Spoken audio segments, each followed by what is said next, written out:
Assalamualaikum warahmatullahi wabarakatuh. Bapak, Ibu hebat dimanapun berada.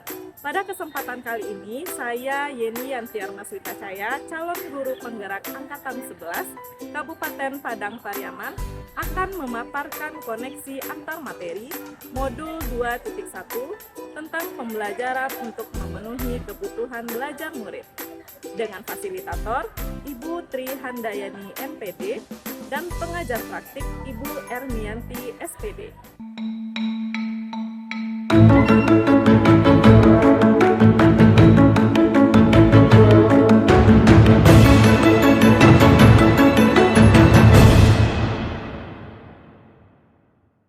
Pembelajaran berdiferensiasi merupakan pendekatan pengajaran yang memperhatikan keragaman kebutuhan, minat, dan kemampuan individu siswa pada suatu kelas.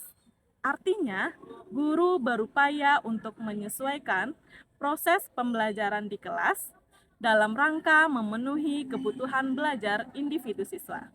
Tujuannya adalah untuk memastikan setiap siswa dapat belajar secara efektif dan optimal sesuai dengan keunikannya.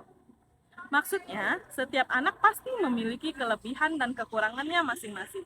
Begitu juga dengan minat, gaya belajar, dan tingkat kemampuan anak pasti berbeda-beda satu sama lainnya. Oleh sebab itu, diperlukan usaha dari guru untuk dapat memenuhi kebutuhan belajar murid agar tujuan pembelajaran dapat tercapai secara maksimal. Upaya yang dapat dilakukan guru untuk menerapkan pembelajaran di kelas adalah: yang pertama, guru membuat tujuan pembelajaran yang hendak dicapai oleh murid. Yang kedua, menciptakan lingkungan belajar yang nyaman untuk murid belajar. Dan yang ketiga, melakukan manajemen kelas yang efektif.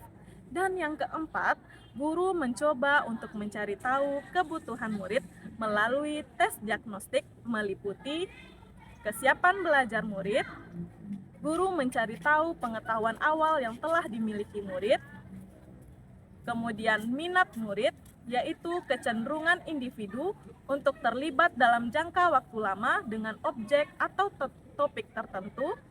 Yang ketiga, profil belajar murid berkaitan dengan lingkungan, budaya, dan gaya belajar.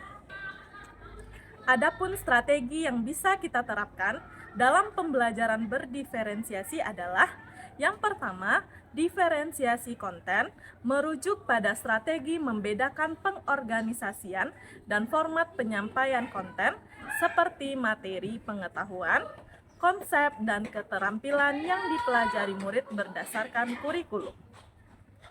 Yang kedua, diferensiasi proses merujuk pada strategi yang membedakan proses yang harus dijalani oleh murid yang dapat memungkinkan mereka untuk berlatih dan memahami konten. Yang ketiga, diferensiasi produk merujuk pada strategi membedakan produk hasil belajar murid, hasil latihan, dan pengembangan apa yang telah dipelajari.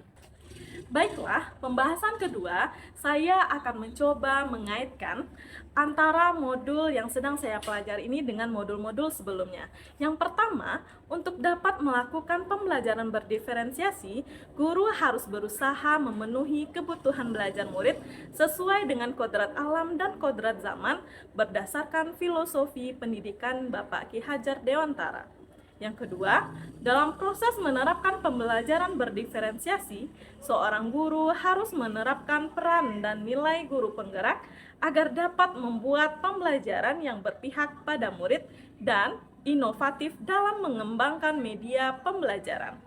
Dengan demikian, seorang guru penggerak dapat mewujudkan kepemimpinan murid dengan menuntun segala potensi yang telah mereka miliki.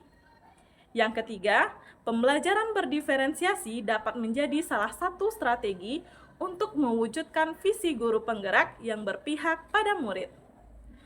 Supaya pembelajaran berdiferensiasi ini dapat terlaksana dengan baik, kita perlu mempunyai kesepakatan kelas dan menerapkan disiplin positif di kelas.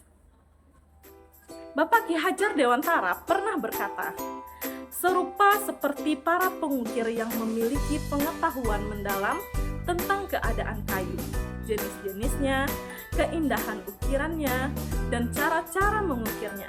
Seperti itulah, seorang guru seharusnya memiliki pengetahuan mendalam tentang seni mendidik. Bedanya, guru mengukir manusia yang memiliki hidup lahir dan batin. Itulah pemaparan mengenai pembelajaran untuk memenuhi kebutuhan belajar murid. Semoga kita dapat menerapkan pembelajaran berdiferensiasi dalam rangka memenuhi kebutuhan murid-murid kita. Assalamualaikum warahmatullahi wabarakatuh.